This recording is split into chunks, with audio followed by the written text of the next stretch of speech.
Force, motion, and energy. It's 9 o'clock in the evening, and Cullen is still watching his favorite Captain Force movie. I'm Captain Force, protector of the planet Earth.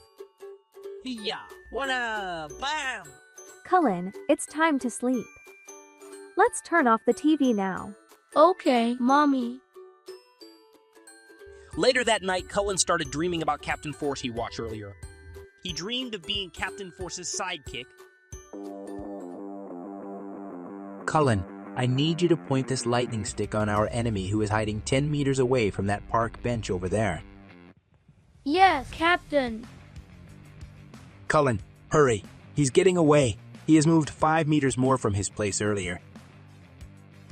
Captain Force and Cullen tried catching the enemy, but he is too fast. They kept on running and running. We cannot let our enemy get away.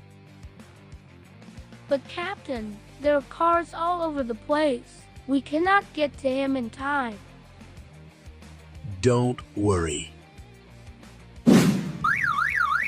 Wow, that's amazing. You're so strong.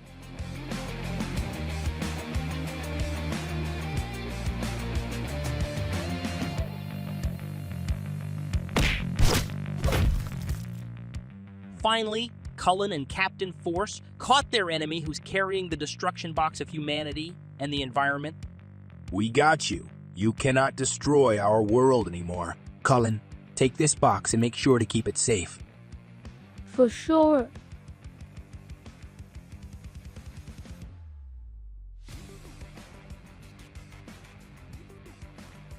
Cullen, let's eat breakfast.